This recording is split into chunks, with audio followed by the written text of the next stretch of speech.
All right, Sophie. Hey, how are you doing? Welcome to the show, and big thank you for jumping on board. It's been a while. I've been looking forward to talking to a dietitian or a nutritionist, and to have someone with your expertise is fantastic. So, if you don't mind, just to start with, just give me a little bit of a background about yourself and how you come to being where you are today. Of course, thank you so much for having me. It's a pleasure to be here. So my name's Sophie Medlin. I'm a dietitian. There's lots of misinformation or mixed up messages about what the difference between dietitians and nutritionists and nutritional therapists is. So for those people who don't know, dietitians are the medical nutrition people. So if you need help with a nutritional help with a medical problem, you need a dietitian. We're the only ones in that whole category that have any medical training. So we go to university for usually 4 years, and in that we have a lot of clinical placements where we go into hospitals like physiotherapists do, and we learn to work with people with various different medical conditions. So nutritionists work generally with healthy people and in the public health sphere, and nutritional therapy is like alternative therapy, so non-evidence-based nutrition, which is fine and works for some people, but if you have a medical problem, it's really important that you see a dietitian. So Yeah, that's a I work really important point, isn't it? Yeah, I think it's not, well, I know it's not very well understood. So I worked in hospitals, which most dietitians do. I worked in the NHS for about 7 or 8 years. And then I worked as an academic. So I was a lecturer and researcher in nutrition and dietetics for 5 years, most recently at King's College in London. And then I set up my business, which is City Dietitians. And I've got a team of dietitians who all are really highly specialist in particular areas of nutrition. And we see individuals and we work with the media, and we also do things like product development. So we consult for companies in all kinds of different areas, which is loosely how you and I know each other. Yeah, yeah. Well, let's talk about that because obviously we had Dan Murray Serter on the show recently, and I know a lot of people enjoyed that podcast. And the topic of nutrition for brain health is quite a new conversation. And I only just found out about 3 minutes ago that you're a big catalyst to that happening. So, do you want to share with the listeners, what how that came about? Yeah, of course. So nutrition and brain health, we do a lot about it as dietitians, but mainly in things like stroke units. So it's usually behind closed doors of hospitals, or when people have had a brain injury for other reasons, car accidents, things like that. Nutrition is a really big part of mental performance and cognitive decline and things like dementia and things like that. But we don't really talk about that in the public sphere because until recently, mental performance has been something that, isn't necessarily a general conversation or a topic of conversation. And people started to get a bit more interested in it from a research perspective after all of the NFL problems that people were having with brain injuries and things. And we Right. understood a little bit more from that research about how nutrition could improve things like the structure of our brain. So how much cells can stretch or not stretch in response to trauma and injury and head injuries and things like that. So that research was really helpful, but it led into, for a long time, we've known that, for example, people who have depression and anxiety will often have nutritional deficiencies. But we've not known for a long time whether the nutritional deficiencies come first or the nutritional deficiencies are driven by the dietary changes associated with poorer cognitive function. Yeah, yeah. So this has been a bit of a chicken and Do egg we know? question. So we know much more now, and there's lots of great research showing that taking multivitamins, the ones that we use in heights, alongside things like citalopram, those kind of general things you use for depression and anxiety, makes them work much more effectively. And in some cases, those nutrients can be more effective than the traditional medications that your GP would give you for depression and anxiety. And also in terms of the prevention of dementia, so some of those nutrients and essential fatty acids are really brilliant for preventing the cognitive decline that's associated with dementia.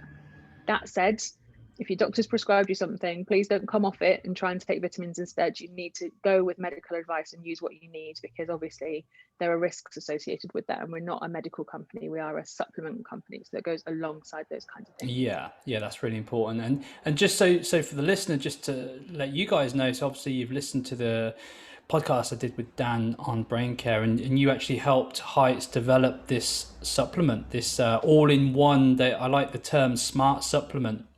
Yeah. So Dan and Joel, who is the other founder of Heights, Joel, approached me probably about 2.5 years ago. So I was still working at King's College, and they said, we want to design a supplement for this particular market. And that's what I do for other companies as well. So we go, okay, what's the market? What are you trying to reach? What are you trying to achieve?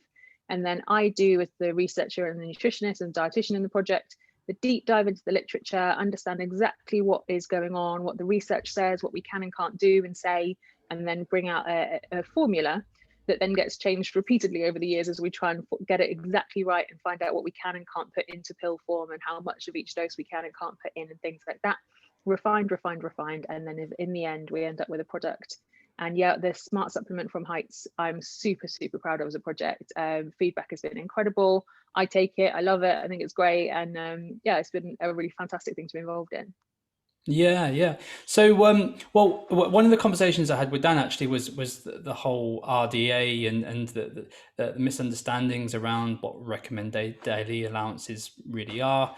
But one of the questions I had for you actually was just as more of a broad question. But what are some of the most common like nutrition myths, or even not myths but misunderstandings that really bug you, that that keep coming up time and time? And obviously we haven't got that much time to go through all of them, but I'm sure there's a bit of a theme with a few ones that if you could just get the word out to everyone in the country, like you need to know this.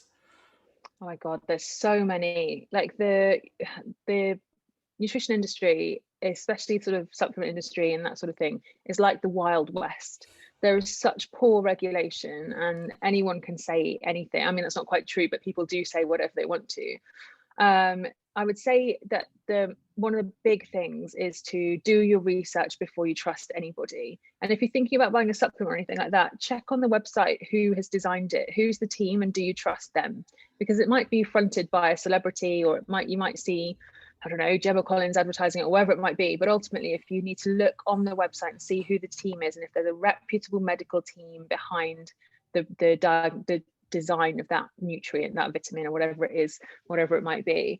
But nutrition myths are just everywhere. I spend my entire life on Instagram just saying to people, it's not true, that's not true, don't believe that, don't believe that.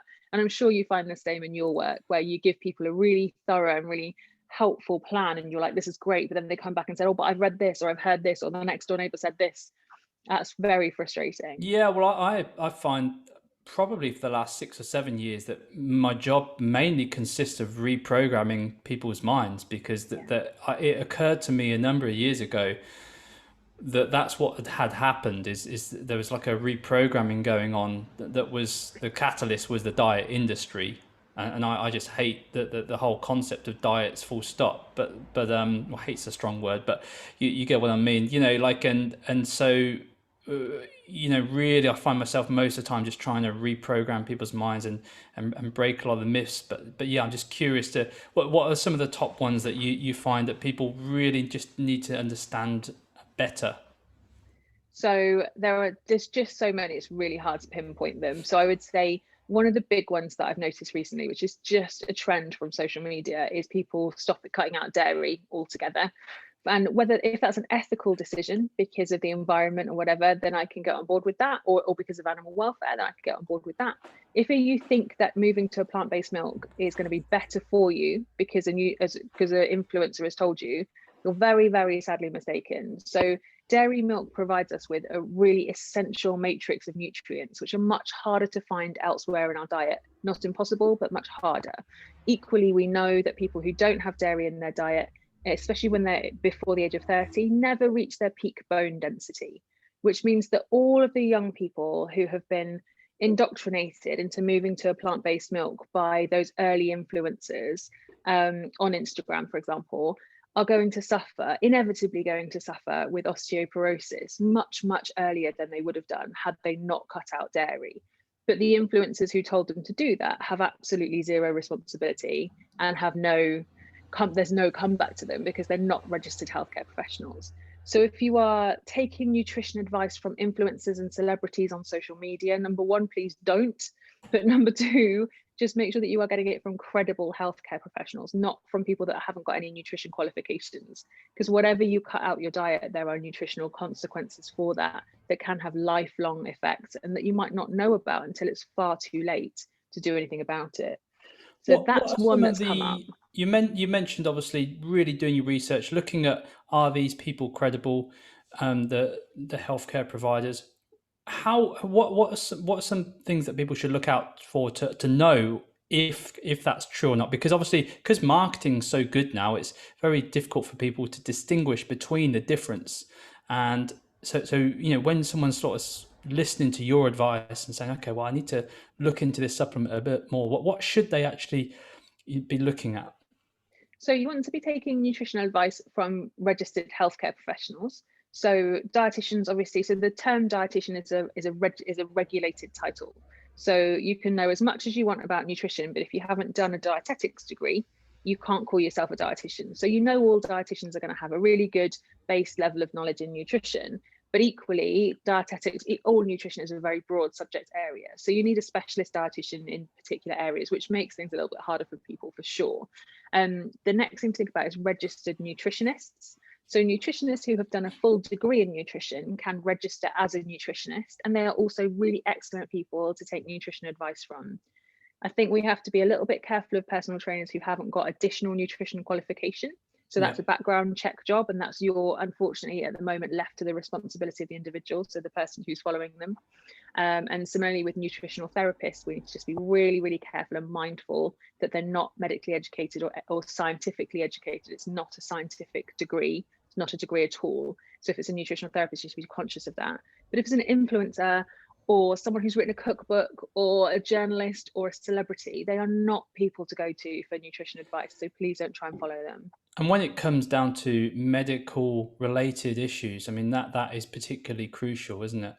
Yeah, for sure. I mean, I see, and you probably see in the industry as well, so many people who are not qualified to do so giving out nutrition advice on complicated medical conditions like diabetes, like complex weight management problems, like heart disease, like irritable bowel syndrome, and even inflammatory bowel disease.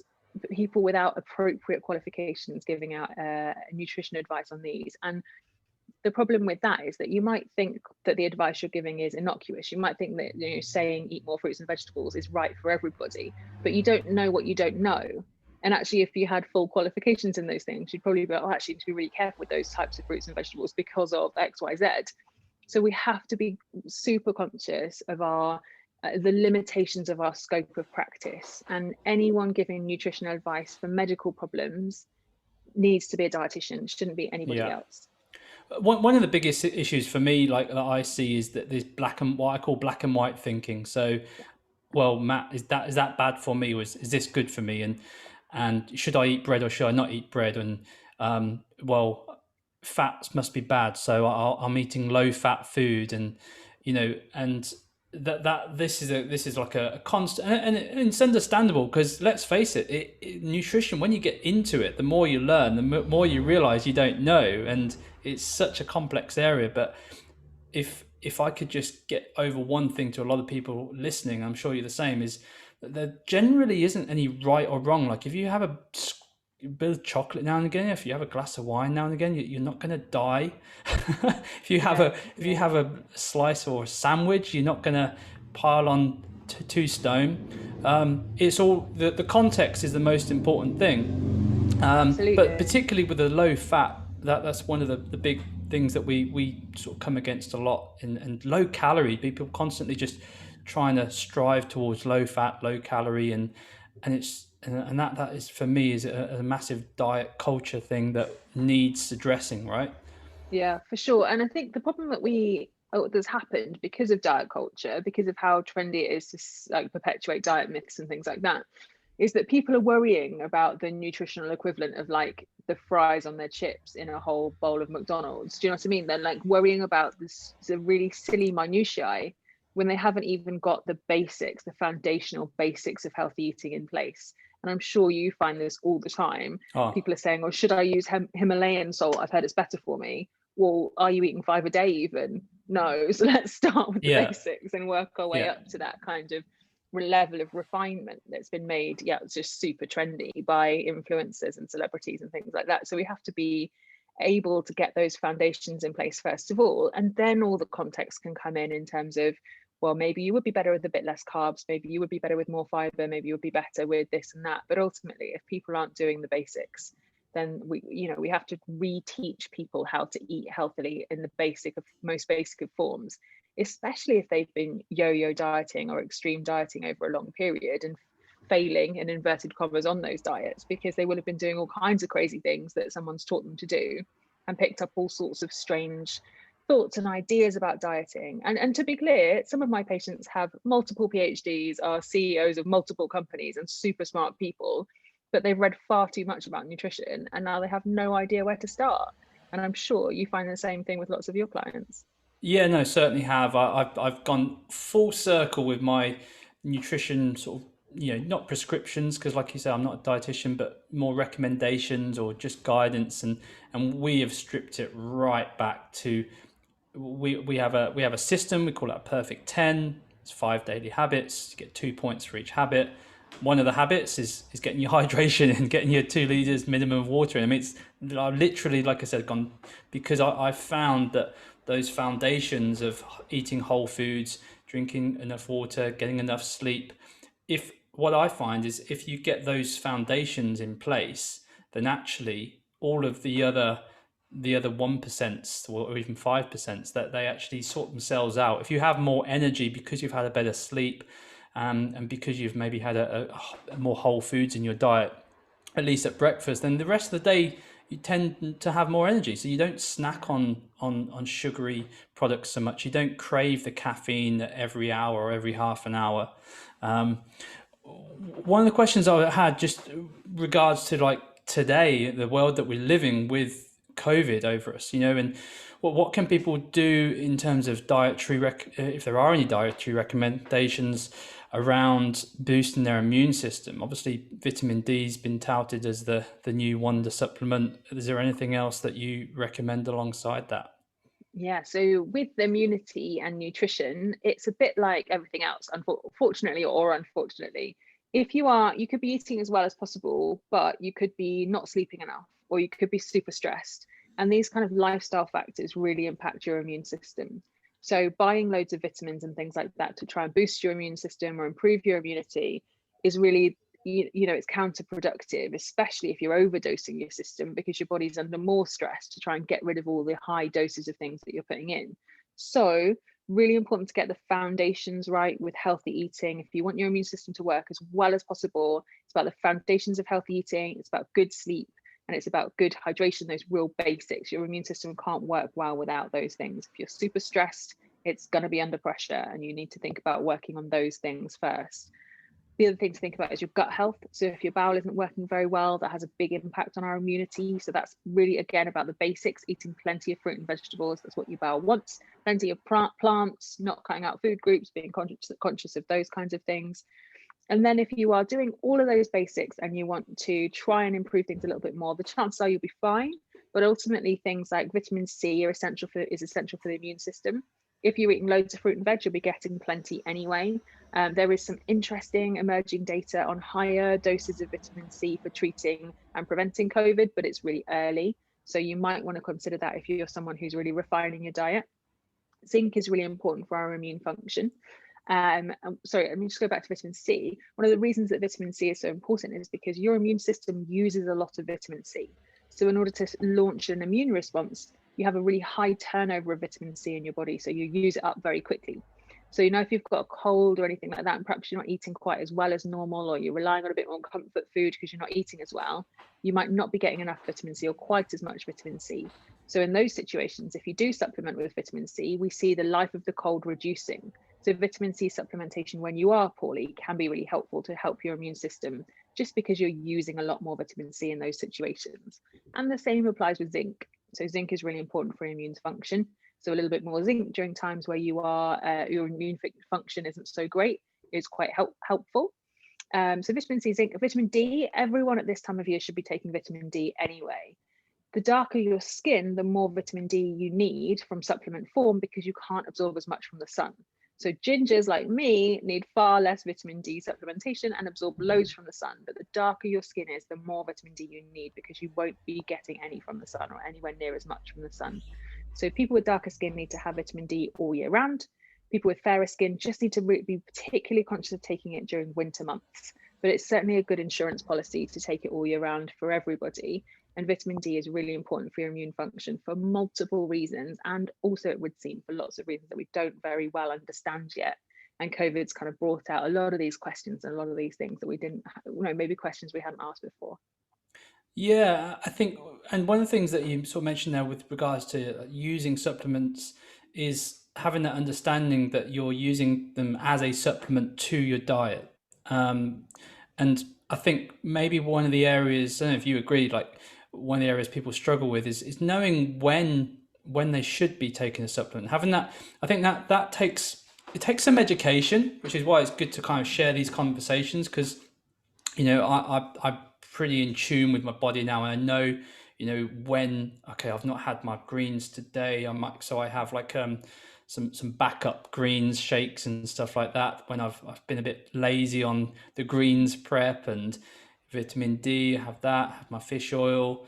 But not everyone has obviously that education. It takes a while to kind of know, but I think it's really important because, again, probably a diet culture thing is people feel like they're either on this supplement or they're off this supplement, and there's no sort of in between.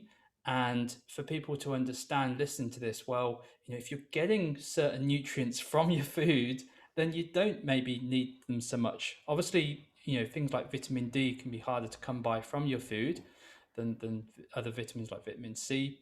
But that would you say that's one of the challenges that people face, is just obviously, hopefully one day there'll be a test and we can just get a quick form test of knowing where all our levels are at. One question I did have, actually, because I'm imagining that you see a lot of bloods and you see a lot of different vitamins. Are there any particular vitamins that we are just notoriously, as a general population, deficient in? So we're seeing much, much more B vitamin deficiencies than we've ever seen before. And that's across the whole spectrum of B vitamins, from vitamin B12 to vitamin B2. And these are so essential for so many things in our bodies, including like our mental function, our physical function, the production of melatonin so that we can sleep properly, loads and loads of different things. Really, B vitamins are so essential for muscle function, for carbohydrate metabolism, all kinds of things. And we're seeing loads more deficiencies in these. And I would put it down largely to people moving more towards plant-based diets, which is a great thing from an environmental perspective and all sorts of other things, but very much lower in B vitamins. And so if you are thinking about moving more towards a plant-based diet, really important to take a really good quality A to Z multivitamin, or to just take a B vitamin complex. But there are other things you're likely to be missing out on, so just be conscious of those B vitamins. You use up a lot more B vitamins if you're doing a lot of training. And because of Instagram and people feeling like they need to look a particular way, people are training, you'll know this, training like athletes, but without the nutrition support behind them from expert nutritionists and things like that. So if you are someone who's training a lot, then or maybe struggling a little bit to eat all of your food groups, or you're choosing to cut things out of your diet, then a good quality A to Z multivitamin is a really good insurance policy. If you go to any health food shop, they'll sell you a whole basket full of various different supplements. And actually what you just need is that one that you can take every day that's going to tick those boxes, but also it's going to allow your body to pick and choose what it needs from it, rather than flooding you with one thing that can make you deficient in another thing. So we need to be conscious of that. And I would say exactly the same as you. When I'm running around and I'm tired and I'm not eating as well, I just take a multivitamin and I think, okay, I'm done that. And obviously, since we designed Heights, I've been taking Heights every day anyway. But ultimately, in other times, if you are someone who is like, I think I should probably take a supplement, but I don't know what to take, a good quality A to Z multivitamin is a good insurance policy. Okay, that's good. So general recommendations, obviously Heights, Obviously, but yeah. also alongside that, having just a good multivit. Mm-hmm. And anything else supplement wise that obviously that this isn't a recommendation for everyone because everyone has different needs. But is there any typical ones that people are deficient in that need a little extra help in? So if you're not eating at least 2 portions of oily fish a week, you're going to need to take omega-3 supplements. And it's not good enough to take like the ones based on seeds or plant-based products. You need to take either an algae oil supplement or the fish oil supplement. And that's because there's 3 different fractions of omega-3s. There's the ALA, which is the one we get from plants, which is relatively useless on its own. And then there's EPA and DHA. The EPA and the DHA, EPA is mainly essential for your heart function. DHA is really essential for your brain function, but they both are very important for both functions. In your body, if you take the plant-based omega-3s, some of it will be converted into the useful forms, into the EPA and the DHA, but most of that ALA isn't converted. Most of us are very inefficient at converting it. So what I'm saying is, if you're not eating 2 portions of oily fish a week, you absolutely need an omega-3 supplement, either from fish oil or algae oil. No other types of supplementation will do. Great tips. What are your top? So the big challenge for a lot of our people that come to LPT is actually implementation. And so obviously we do a lot of help and with people, just planning is a big thing, like planning in advance. And what are your top tips around meal planning and preparation? And do you have any sort of strategies yourself that you recommend to people? Yeah, so I see a lot of people who have tried every diet under the sun, can't lose weight, can't stick to a diet, feel awful about themselves, beating themselves up, feel like they are a complete failure and hate their body and are in a really, really negative headspace with their dieting. And what we need to work on there is all of the things that are getting in their way of them making better choices. And so that is things like sleep. So we know that when we're sleep deprived, on average, we eat between 400 and 500 calories a day more. So when we sleep deprive people in research trials, they eat on average 300 or 400 calories, 400 or 500 calories more every day. Wow, that's So huge. that is huge. That's a huge impact. Why is that, Sophie? Why do we eat more when we're sleep deprived? So it's the same as when you're stressed. So basically our body is trying to keep us awake. So slightly different than stress. I'll use that example in a second. With sleep, our body's basically telling us to take more energy. It's telling us have more energy because we're trying to keep awake. And so basically, if you are someone who is habitually not sleeping very well and you're deferring going to sleep for whatever reason, or you're struggling with your sleep, then that can be one thing that you can do. And I think everyone recognizes that when they're tired, they just want to eat carbs, like you just want the energy. And when you are sleep deprived and you do have that high energy food, your brain, the reward center in your brain, the bit of your brain that tells you to keep doing something, is lit up even more in response to high energy food. So when you're tired, your brain goes, yes, that was excellent, do more of that.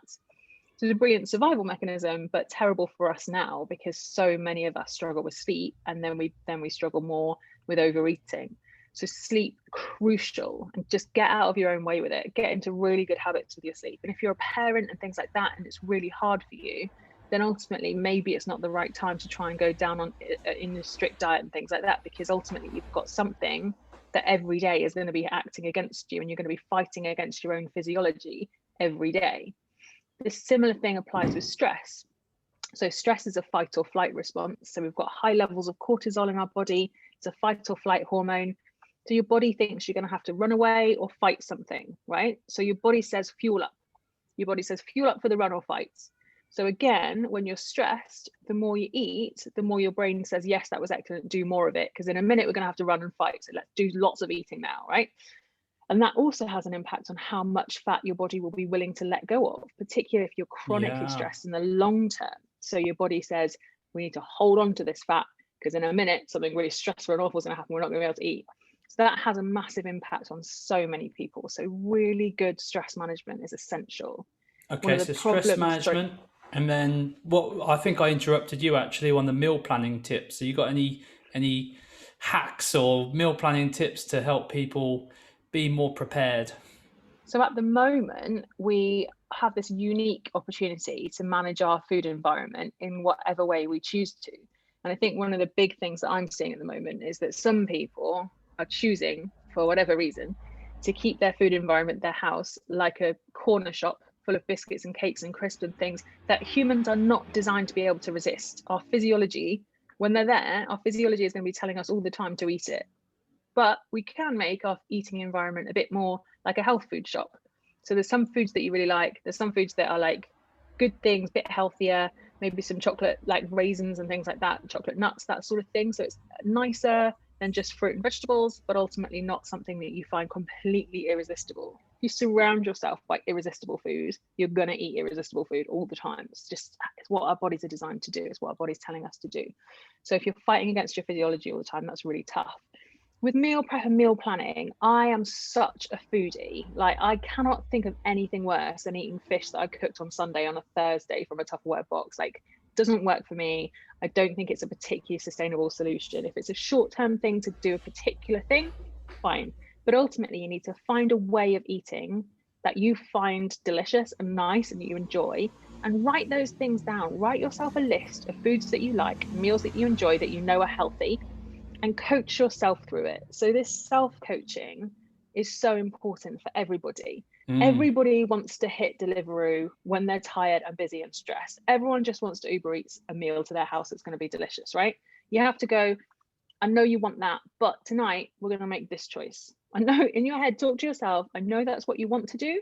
How about we eat some nuts and go for a quick walk and see if the edge is taken off that craving, right? We just need to self-coach ourselves through some of these difficult food decisions, because in the end, all of us have the physiology of like a 7-year-old. And if we do surround ourselves with foods that are highly palatable, and we constantly allow ourselves to make bad food decisions or food decisions that are less healthy for us and don't help us to get to where we want to, we're never going to be happy.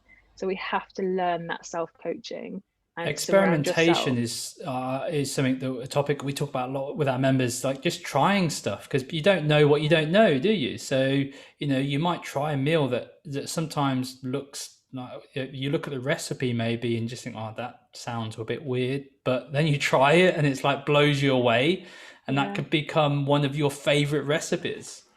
For sure. And I think like that's where those meal delivery boxes can be great, like HelloFresh and Mindful Chef and those kinds of things, because you do generally experiment with something new and try a new recipe, and that can be really helpful for people. But also, I think you just need to learn about what works for you. And I think sometimes people think, oh, I'm going to go on this special meal plan and it's going to achieve all of my wildest dreams. And actually, it's very hard to do that and to achieve those kinds of things because everyone's so different, right? And we have to find the right calories for us, the right carbohydrate for us. Some people are like, oh, I must try fasting, for example, but when they fast they get headaches and they feel awful, so they can't do it. So really, as you say, it's about experimenting with food, also experimenting a little bit with your body and what works for you as an individual. Fantastic. Well, yeah, some great tips there. I think just to finish, I had a couple of I asked my members, right, have you got any tips? So we had a couple of medical type questions. So one of them was, any advice on snacks to eat that aren't too high in fibre due to having ulcerative colitis? So lots of my patients have got ulcerative colitis. I see lots and lots of people with ulcerative colitis every week. It's not so much a common condition, but something that I am a highly specialist person in. Lower fibre snacks with ulcerative colitis. So you want to be thinking about, I always try when I'm talking to people, and I don't know what you think about this, I always try to help them, to encourage them to base their snacks on some kind of protein and some kind of fruit Yeah. or vegetable. So if you combine both of those things, then that is really great. So if you've got ulcerative colitis, you might want to think about having a peeled apple with some smooth nut butter. That would work really well for you, or Nice. some like finely milled oat cakes with some smooth nut butter, or even rice cakes with smooth nut butter. Yogurt with some smooth, like some fruit puree would be great, for example. Just yogurt on its own would be excellent. Cream cheese with rice cakes would be great. That sort of thing works really well. But I always just try and think to myself or with my patients, or let's try and combine some protein with some vegetables or some fruit, because that in combination is going to take the edge off the snacking requirement, give you loads of good nutrients, but the protein will help to stabilize your blood sugars.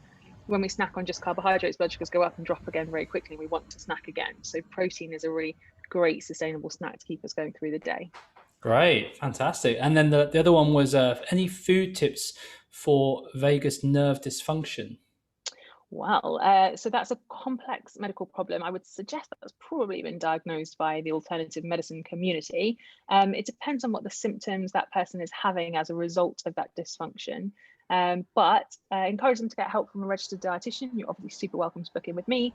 If it's that they're getting bloating and distension of the colon, which is then affecting their mental performance and things like that, which is what we see quite often, then a low FODMAP diet, so a diet that's low in fermentable carbohydrates, which registered dietitians will be, well, some registered dietitians are trained to administer, that can help massively in terms of those sorts of symptoms. So do get some help from a registered dietitian with that problem. Yeah, Fantastic. Well, some great tips there.